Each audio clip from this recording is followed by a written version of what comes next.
예, 반갑습니다.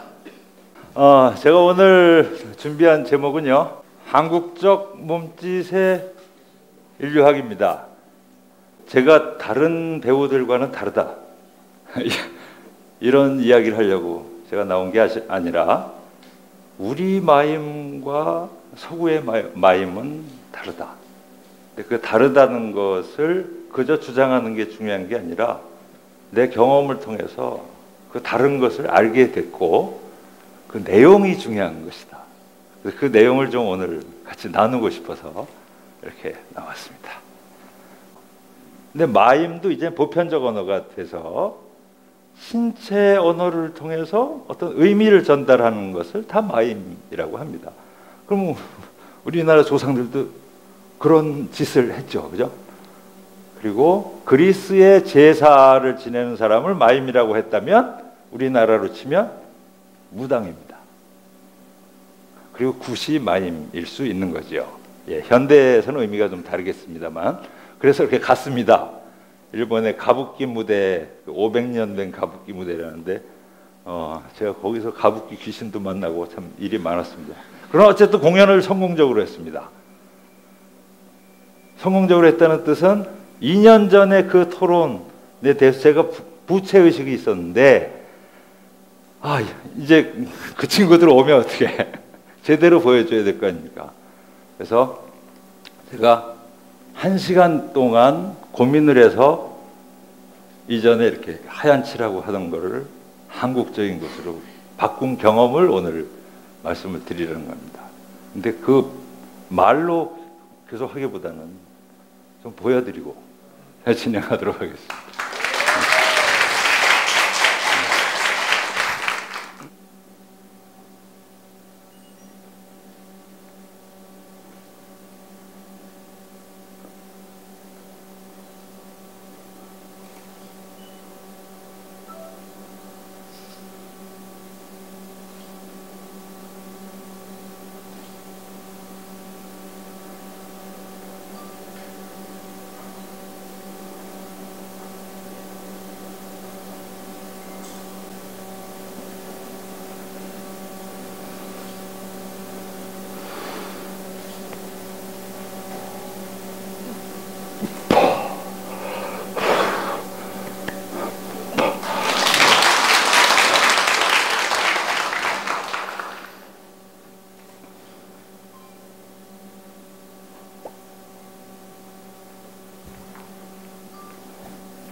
그럼 첫째, 제가 한국적인 걸 해야 된다고 할 때 주변에서 우려가 있었습니다. 한국적인 몸짓을 하려면 그 명무들이 추는 춤이라든가 우리나라의 전통에 대해서 일단 섭렵해야 돼. 그래야 제대로 할 수 있어. 제가 생각해 보니까 그것 때문에 아무도 안 하고 있는 거예요. 근데 저는 2년 전 약속 때문에 할 수 없이 1시간 동안 머리를 싸매기 시작했는데, 보름 동안 제가 대학 시절에 배운 탈춤 강습이 생각이 나는 거죠.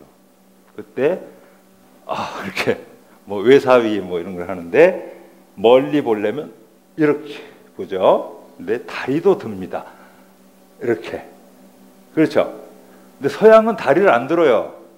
왜? 사실적으로 해야 되니까. 우리는 마임에 춤이 들어갑니다. 놀라도 이렇게. 춤과 마임이 같이 있더라, 우리는. 서양은 근대에 오면서 다 갈라졌습니다. 발레 마임이라는 게, 발레 따로 하고 마임 따로 하고, 이렇게 해서 원형이 사라졌어요, 서구는. 근데 우리는 아직도 굿을 많이 하죠. 예. 개신교 목사 숫자보다 무당 숫자 많은 거 아세요? 예, 그 정도로 우리 원형을 아직도 우리 주변에 갖고 있습니다. 그리고 뭐 이렇게 우리는 모든 움직임이 굴신이 있어요. 굴신, 굴신 이렇게 굽혔다 펴면서 뭘 표현하죠. 그게 웨이브와 같은 거죠. 뭐 막 이렇게 하고 이제 그런 거 있잖아요, 그죠? 이게 다 웨이브인데, 우리 웨이브를 찾아낸 거죠. 그 한 시간 사이에 이거 맞다. 그 전에 생각해볼 엄두를 안 냈던 거예요. 그리고 우리 음악을 들었습니다. 우리나라 그 공중음악의 가곡이라든가 이런 뭔가 좀 느린 음악들을 찾았는데 거기 마임이 있었습니다. 초용무가 있었고 느린 음악에. 그래서 그 뒤로 정가라든가 이런 음악하고 같이 마임을 많이 하게 되었습니다. 자, 마르셀 말소 형님 또 나오셨는데 마임과 춤 그 두 개를 우리는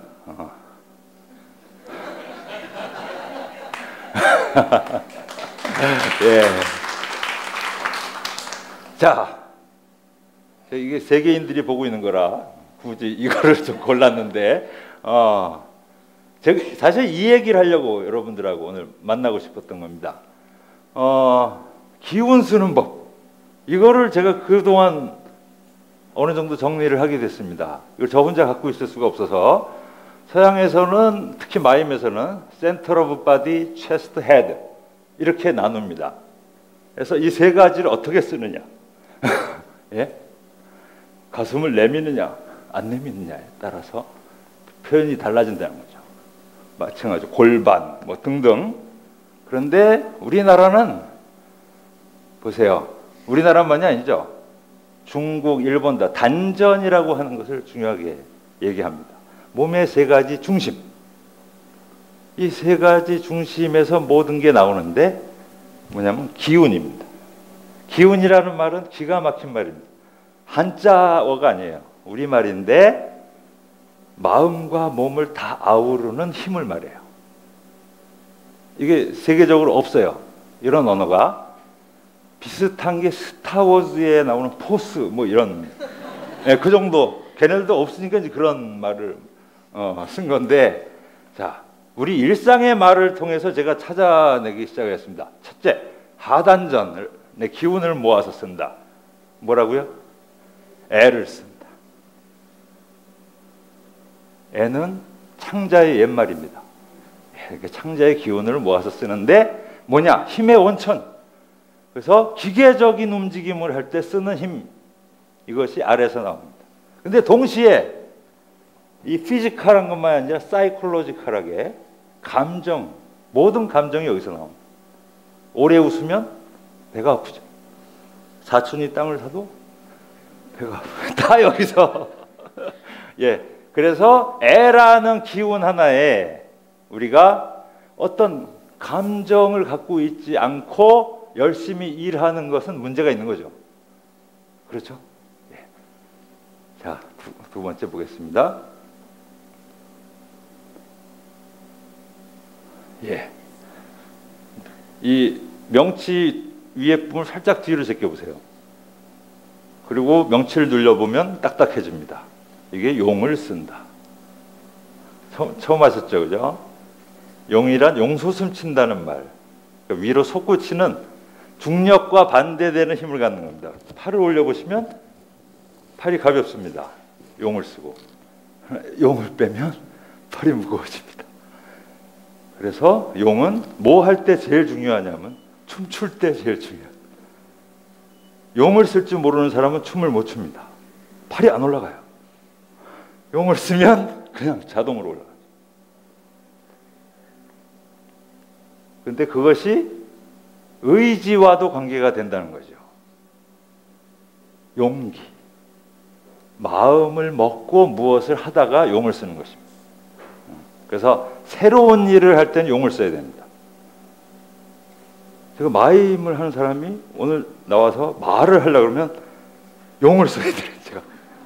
그죠? 자, 마지막. 기를 쓴다. 이게 뭐냐? 방단전을 이렇게 조여서 쓰는 건데요. 이것은 지하철 불났을 때 뭘 써야 돼요? 빠져나오려면 소화기를 쓰신대. 소화기 찾으려면 기를 써야 돼요. 예? 갑자기 공황 상태가 되면 아무것도 생각 안 나죠. 그래서 옆에 아줌마 붙들고 나하고 같이 가요. 그럼 자기도 죽고 아줌마도 죽는다. 그런데 이때 기를 쓰는 사람은 아줌마 글로 가면 안 돼. 이쪽으로 해서 지도력을 발휘하죠. 그죠? 기를 쓰는. 내가 갖고 있는 에너지를 총동원하는 능력, 이게 기를 쓰는 겁니다. 그 다음에 우리가 젓가락질 하는 것처럼 섬세한 걸 컨트롤하는 거, 이것도 다 기를 쓰는 겁니다. 그래서 이건 힘을 쓰는 거하고 틀립니다. 섬세하게. 그래서 무대에 올라가면 무조건 기를 씁니다. 짧은 시간 안에 수많은 메시지를 전해야 되기 때문에 기를 쓸 수밖에 없습니다.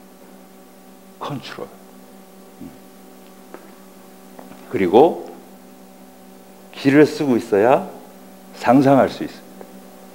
여러분들이 참 좋은 관객이라고 제가 상상하고 있습니다. 그래야 뭐 얘기를 편하게 하니까. 예, 그래서 기를 쓰고 있습니다. 자, 이렇게 해서 기운을 쓰는 법을 배우고 나니까 궁금해진 게 많았어요. 굿도 제가 궁금해졌는데, 무당이 아래 위로 뛰죠. 그죠? 이렇게 하죠. 예. 근데 일본에서는 춤을 어떻게 출까요? 옆으로 갑니다. 그죠? 뭐 이렇게 추죠. 예. 제주도 가면 신방이라 그러는데 신방도 돌고요. 돌리고요. 예. 왜 그럴까? 이건 내륙 지방은 농사를 짓기 때문에 하늘이 중요합니다. 하늘에 생명이 있고요. 섬 지방은 바다에 생명이 있습니다. 그래서 훌라춤도 바다로 갑니다. 그죠? 예. 근데 이런 걸 어디에 써놓은 데가 없더라고. 우리가 움직임을 하려면 어떤 방향이 필요한데, 탈춤도 다 도약입니다. 아래 위로. 여기에 대해서 제가 중앙대 국악과 타악부 친구들의 초청으로 가서 연수를 했는데, 그 친구들한테 왜 우리는 옆으로 치고 일본 사람들은 이렇게 치냐? 모르겠다. 그리고 악기를 연주하기 위해서 하는 몸짓, 소리가 나기 직전까지의, 이것을 사체라고 부르거든요. 근데 그 사체라는 말을 모르더라고요. 그러면 너희는 뭘 배우니? 사실은 그 전에 몇 번 이런 질문을 했었습니다. 어디 가서 우리 국립민속국악원 남원에, 거기도 제가 연수를 3일간 했는데, 이분들이 서편제와 동편제의 차이를 잘 모르시더라고. 물론 교과서적으로는 아시는데 몸짓을 어떻게 하는 게 차이가 있고 소리를 어떻게 내는 게 차이가 있는지를 분명히 잘 모르시더라고. 그래서 제가 첫날 자, 이렇게 해서 아래 위로 뛰는 데는 옆으로 보완해 주고요, 옆으로 춤을 추는 곳은 이렇게 해서 보완을 해줍니다. 그래서 입체적인 퍼포먼스를 만들어내는 거죠. 자, 여기 가기 전에 금방 제가 남원 얘기를 했잖아요. 그죠? 그러니까 판소리를 하는데 엄청난 시간을 들이세요. 그리고 지원도 많고 논문이 엄청나게 많더라고요. 제가 보니까. 그런데 동편제와 서편제의 너름새의 차이가 없어. 그래서 제가 그날 밤에 첫날 연수를 하고 한 20편의 판소리를 보고 그 다음날 가르쳐 드렸어요. 제가 해석을 해서. 저는 관심이 있었으니까. 저는 마임하는 사람이고 몸짓이 다르다. 나머지 얘기는 우리 파티할 때 들으시면 될 것 같아요. 자, 제가 제안을 좀 드립니다. 이렇게 해서 공연자 스스로 예술학을 세워야 한다라는 거죠. 왜냐하면 그렇게 많은 논문 속에서도 내가 필요한 것이 안 나와요. 실제로 해보지 않으신 분들은 현장에 뭐가 필요한지 잘 몰라요. 그럼 그 빈 곳을 누가 메꿔야 하겠는가 하는 거죠. 저는 공연자 스스로 해야 되고 할 수 있다고 생각합니다. 궁한 사람이 찾아야 되고요. 경험한 사람만이 알 수 있는 것, 그것은 자신의 책임입니다. 내가 안 하면 못해요. 저는 용 쓰는 것, 왜 여기가 용인지 어느 날 어쨌든 자다가 알았어요. 그러니까 그거를 그냥 가면 또 한 10년, 20년 지나간 거죠. 그 다음에 일상의 언어가 지니는 보물을 찾으라. 애쓰고 용쓰고 기를 쓰고. 이 세 가지를 합하면 온입니다. 온몸으로 사는 거죠. 그리고 이 세 가지를 최소한을 갖고 있는 상태가 평상심입니다. 이것은 이제 서구에서 제로 포지션이라고 얘기하죠. 무엇이든지 할 수 있는 준비가 된 상태.